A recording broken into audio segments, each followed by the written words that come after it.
ফেসবুকে ফলোয়ার বাড়া নিয়ে যারা বলেন অন্যের ভিডিও দেখতে, অন্যের লাইক কমেন্ট করতে, আসলে এটা কতটুকু বাস্তব, কতটুকু সত্য সেটা জানি না। আমি এ পর্যন্ত এর উপকার পাইনি, শুধু বলছে, আমিও করছি। জানি না এর থেকে কবে নাগাদ সঠিক তথ্য পাবো। মানুষকে কি ধোঁকাই বানানো হচ্ছে, নাকি আমরা যারা ফেসবুকে সম্পর্কে অভিজ্ঞতা নেই, একেবারে নতুন, তাদেরকে কি বোকা বানিয়ে তারা তাদের সুযোগ হাতিয়ে নিচ্ছে। জানি না এটা কতটুকু বাস্তব হবে। তারপরও কমেন্ট করছি, লাইক করছি, কিন্তু আমি দেখিনি যাদের ভিডিওতে কমেন্ট করলে, লাইক করলে ভিউ হবে। সেটা একেবারেই আমার বোধহয় ভিত্তিহীন, ভুয়া। আসলে এটা প্রতারণার শামিল।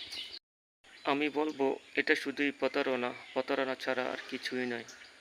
আমি বলতে চাই, আপনি যদি ভালো কন্টেন্ট তৈরি করেন, ভালো ভিডিও দেন, অবশ্যই ভিউ হবে, দর্শক দেখবে, ফেসবুক দর্শকের কাছে পৌঁছাবে। এই যে অন্যের ভিডিওতে লাইক কমেন্ট করলে ভিউ হবে, ফলোয়ার বাড়বে, আসলেই এটা আমি দীর্ঘদিন ধরে রিসার্চ করে দেখলাম, আসলে এটা সঠিক নয়, এটা একেবারেই ভিত্তিহীন।